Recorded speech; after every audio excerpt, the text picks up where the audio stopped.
की महिमा, गाए भक्तामर की महिमा हो,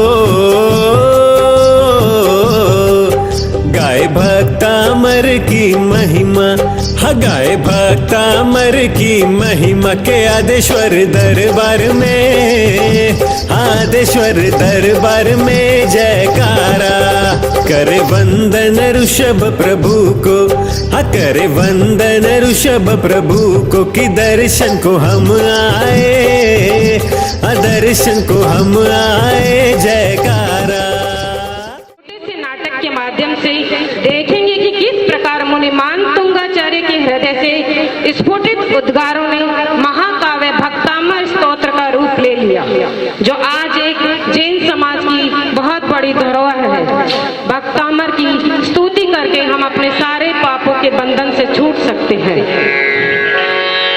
घटना आओ ना थे।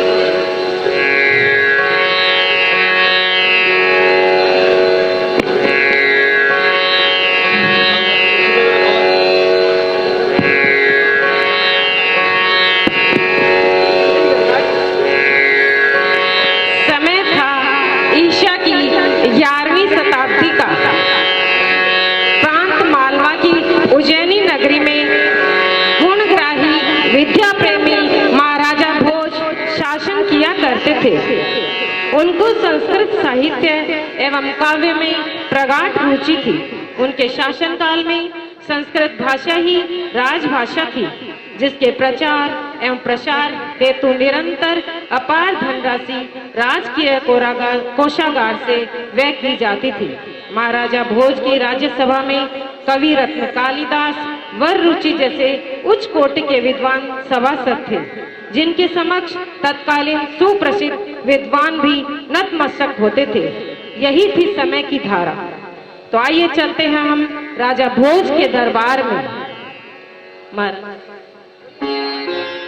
हेलो, राजा भोज पधार रहे हैं। महाराज जय हो, महाराज की जय हो।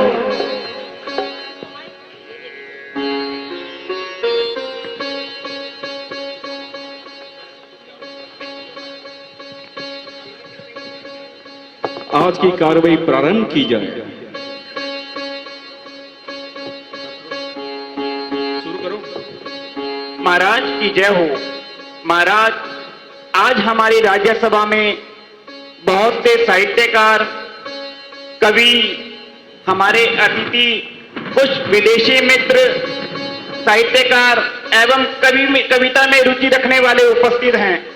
सभी अपनी रचना प्रस्तुत करना चाहते हैं, परंतु सर्वप्रथम मैं अपनी रचना प्रस्तुत करने की आज्ञा चाहूंगा। अवश्य कालिदास, अवश्य। साहित्य रचना का आस्वाद तो हमें भी बहुत पसंद है। आप अपनी प्रथम रचना प्रस्तुत करें। धन्यवाद महाराज। सब ग्रहे पूज्यते मूर्खे, सब ग्रामे पूज्यते प्रभु, सब देशे पूज्यते राजा, विद्वान सर्वत्र पूज्यते। वाह कालिदास वाह। राजा तो केवल अपने राज्य में ही पूजा जाता है, मगर एक विद्वान व्यक्ति पूरे जगत में पूजा जाता है। यही भावार्थ है ना इसका? जी महाराज।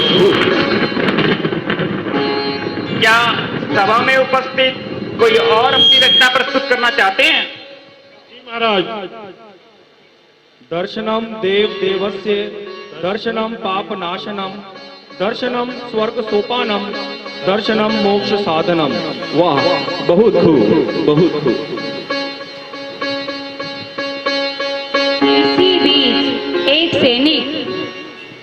इसी बीच एक सैनिक एक सूचना लेकर दरबार में प्रवेश करता है। महाराज की जय हो, महाराज की जय हो। महाराज, कोई सज्जन अपने पुत्र के साथ राज दरबार में आने की अनुमति चाहते हैं। अनुमति है सेवक, उन्हें सिर्फ सुरमान सहित दरबार में लेके आया जाए। सेठ सुदन महाराज पधार रहे के पास पधारे।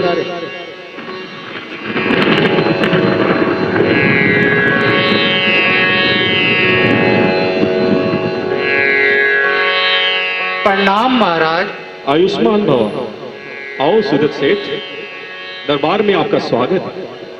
अच्छा हुआ आप अपने पुत्र को भी साथ लेके आए हैं। क्या नाम है इसका? क्या शिक्षा ग्रहण कर रहे बालक?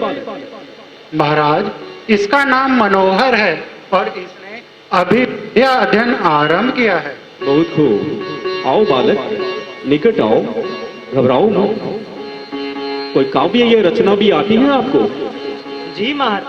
जी महाराज, मैंने अभी कुछ ही श्लोक का पठन किया है।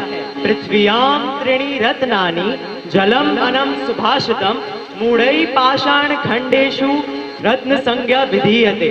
बहुत खूब। अब इनका भावार्थ के बताएंगे हमें? जी महाराज, पृथ्वी पर जल, अन्न और सुभाषित ही 3 रत्न हैं। मूर्ख लोग पत्थर के टुकड़ों को रत्न की संज्ञा देते हैं। सुदर्शन सेठ, तुम्हारा पुत्र के उच्चारण व भाव दोनों ही बहुत स्पष्ट है। बालक बड़ा कुशाग्र बुद्धि का लगता है। इसकी शिक्षा किसी अच्छे गुरु के पास करवाएं। इस समय इसकी शिक्षा कहाँ चल रही है? धन्यवाद राजन। इसकी शिक्षा अभी हमारे ही नगर के सुप्रसिद्ध विद्वान महाकवि विद्या पारंगत श्री धनंजय के यहाँ चल रही है। कविराज धनंजय, वो तो हमारे राज्य के रत्न है। हमारे मंत्री कालिदास जी भी उनसे अच्छी तरह से परिचित है। जी महाराज, कविवर धनंजय की प्रतिभा से कौन परिचित नहीं है। कालिदास पहले से ही धनंजय और उनके गुरु मानतुंग से द्वेष रखते थे, तो उन्होंने सोचा मुनि मानतुंग को राजसभा में बुलाकर अपमानित करने का यह बहुत ही अच्छा अवसर है। जी महाराज, कविवर धनंजय की प्रतिभा से सारा ही राज्य अवगत है, परंतु मैं चाहूंगा कविवर धनंजय के मुनि श्री मांगतुंग मुनि जी को शास्त्रार्थ के लिए राज्यसभा में आमंत्रित किया जाए। उनसे शास्त्रार्थ करा के उनकी विद्या की परीक्षा भी हो जाएगी। अवश्य कालिदास, आपके सुझाव का हम स्वागत करते हैं। सेवकों, जाओ मुनि श्री को सम्मान सहित दरबार में पेश करें। दरबार में आने के निमंत्रण। जो आज्ञा महाराज।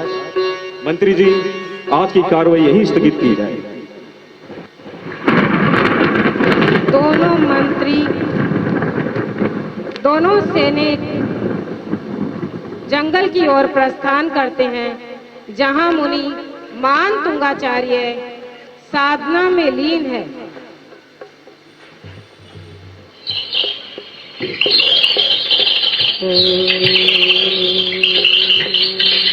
मित्र, उस तरफ कुछ प्रकाश सा नजर आ रहा है। शायद हो दोनों सकता है सैनिक मुनि मानतुंगाचार्य को ढूंढने का प्रयास कर रहे हैं। मुनि मानतुंगाचार्य अपनी साधना में लीन है। मित्र, उस तरफ कुछ प्रकाश नजर आ रहा है। शायद उस पर भी मुनिश्री बैठे हो। आओ चलो चल के देखते हैं। हाँ, आभास करता तो है उस तरफ ही होंगे।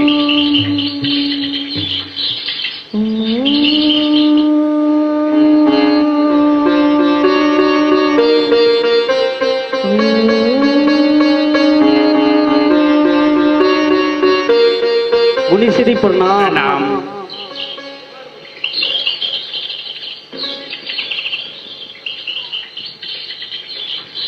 कल्याण वस्तु।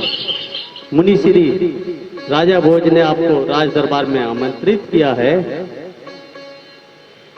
मैं राजा के निमंत्रण का आभारी हूँ, किंतु उनके इस निमंत्रण को स्वीकार नहीं कर सकता। मैं तो एक जीव हूँ, द्वैत और अद्वैत की भावना से बहुत दूर हूँ। मैं ना तो किसी राजा को जानता हूँ और ना ही किसी प्रजा को। मैं तो सिर्फ देवादिदेव एक जारान भगवान श्री आदिनाथ को जानता हूँ। मेरी ओर से राजा से क्षमा मांग लेना सैनिक। जो आज्ञा मुनिश्री। प्रणाम। राजा का आदेश भी मुनि मानसिंह को डिगा नहीं पाया।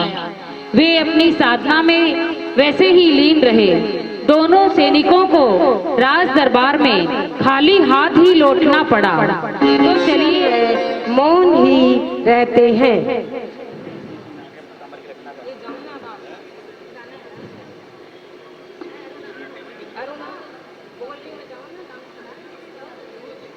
अभी हमने देखा कि किस प्रकार राजा भोज ने मुनि मानतुंग जी को 48 तालों में बंद करवा दिया। आइए अब हम एक नृत्य नाटिका के द्वारा यह देखते हैं कि किस प्रकार मुनि मानतुंगाचार्य ने भगवान आदिनाथ की आराधना करके भक्तामर स्तोत्र की रचना की और उनके सारे ताले स्वतः ही टूट गए और राजा भोज को अपनी बहुत बड़ी गलती का एहसास हुआ।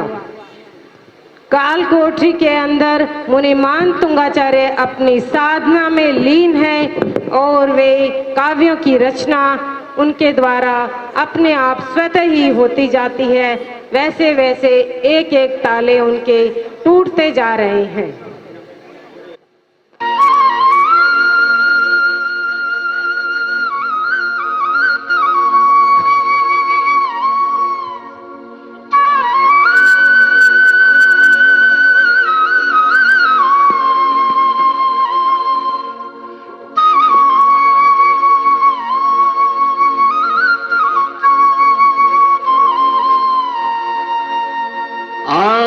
तुमको सुनाए कथा भक्तामर की, कैसे कब क्यों बनी वंदना आदे जिनेश्वर की।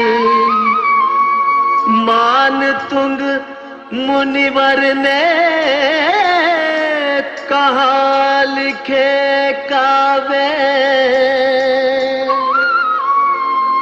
राजा भोज की सुनो क्या कहानी थी।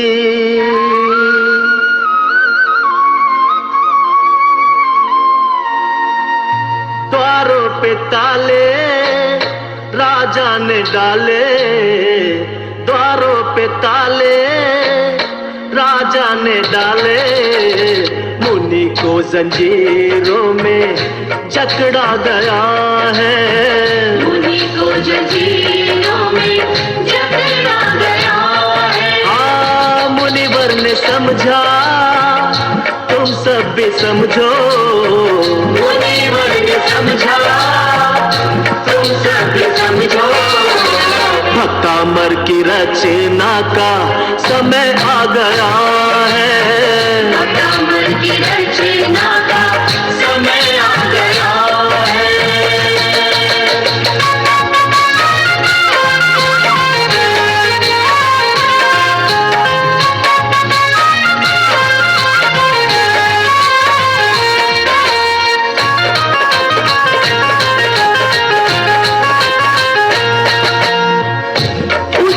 नगरी कांत मालवा था, कालिदास का मन ईर्ष्या से भरा था। कालिदास का मन ईर्ष्या से भरा था। ओ कालिदास का मन ईर्ष्या से भरा था। मानतुंग मुनिवर को सभा में बुलवाया, निमंत्रण ठुकराया, सैनिकों को लौटाया। ये सुनते ही राजन क्रोध से चिल्लाए, उठा कर ले आओ मुनि को अगर वो न आए। उठा कर ले आओ मुनि को अगर वो न आए। उठा कर ले आओ मुनि को अगर वो न आए। मौन व्रत मुनि ने उसी वक्त धारा, मौन व्रत मुनि ने उसी वक्त धारा। उपसर्ग कोई करीब आ गया है। उपसर्ग कोई करीब आ गया है। मुनिवर ने समझा, तुम सब भी समझो। भक्तामर की रचना का समय आ गया है। भक्तामर की रचना का समय आ गया है।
समझा, तुम सब भी समझो। मुनिवर ने समझा, तुम सब भी समझो। भक्तामर की रचना का समय आ गया है। भक्तामर की रचना का समय आ गया है। पहर रात्रि का सुना तीसरा था, आदिनाथ भगवान को वंदन किया था। आदिनाथ भगवान को वंदन किया था। आदिनाथ भगवान को वंदन किया था। भक्तामर की रचना मुनि ने कर डाली, राजा थे शर्मिंदा चरणों में थे ताले। टूट गए ताले, बंधन निकाले। आदिनाथ भगवान दयालु निराले। आदिनाथ भगवान दयालु निराले। आदिनाथ भगवान दयालु निराले। आओ हम भी काटे भाव भाव के बंधन। आओ हम भी काटे भाव भाव के बंधन। के मौका हमारे करीब आ गया है। करीब आ गया है। प्रभु के चरण में प्रीति लगा लो, नसीबों में अच्छा नसीब आ गया है। नसीबों में अच्छा नसीब आ गया है। कि मौका हमारे करीब आ गया है।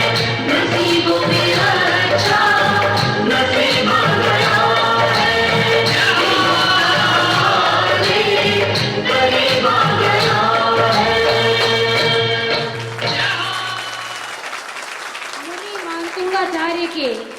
मुनि मानतुंगाचार्य ने रात्रि के तीसरे पहर भगवान आदिनाथ की इतनी प्रगाढ़ भक्ति की कि उनके कारागृह के ताले स्वतः टूटते गए।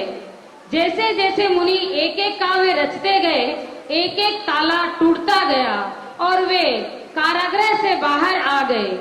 मुनि को कारागृह से बाहर देखते ही राजा भोज और कालिदास दोनों आश्चर्यचकित हो जाते हैं। मुनि की विद्वता का परिचय स्वतः ही मिल जाता है और वे दोनों आत्मग्लानि से भर जाते हैं और घोर पश्चाताप के भाव लिए वे मुनि के चरणों में नतमस्तक हो जाते हैं और हृदय से क्षमा मांगते हैं। मुनिवर क्षमा, हम तो आपसे साक्षात कराना चाहते थे, हमें क्षमा करें मुनिवर। मुनि श्री, हमें क्षमा करें, हमसे घोर अपराध हुआ है। हमें आपका प्रताप देखने को मिला है। हमें चरणों में जगह दे पर मुनि श्री।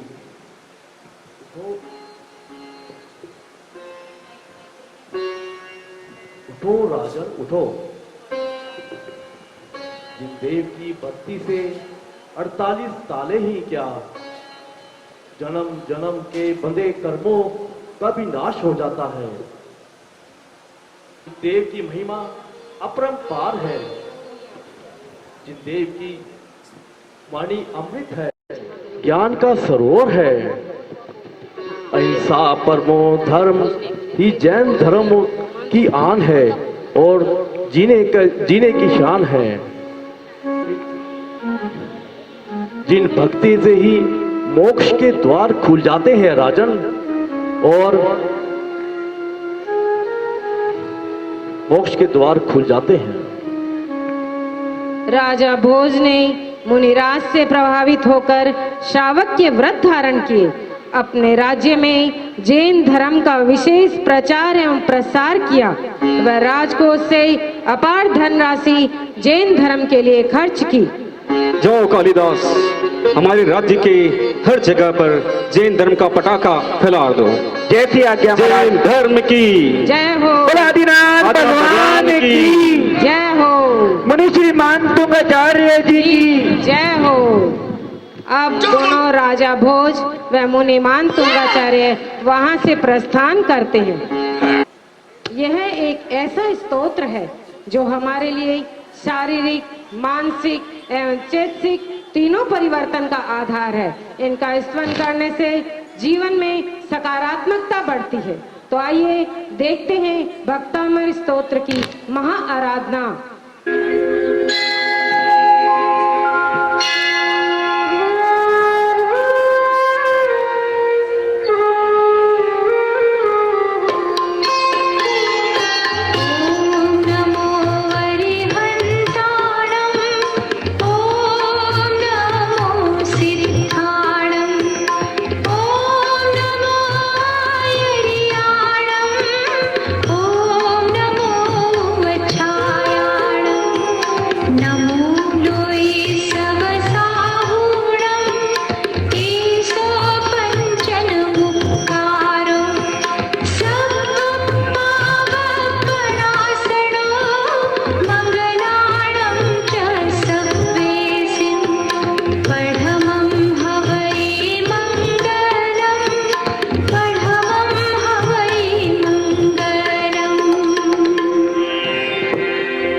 बिम्बं विलसतं शुरतावितारम्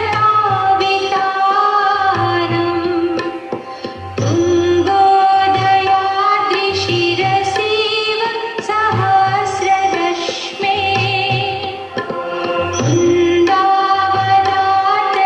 वृन्दावनातचलचामर चारुशोभम् विभ्राजते तव वपुः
भक्त्या मया रुचिरवर्णविचित्रपुष्पा भक्तिजनो यैह कण्ठगता मजस्रम् तं मानतुङ्गमवशा समुपैति लक्ष्मी तं मानतुङ्गमवशा समुपैति लक्ष्मी।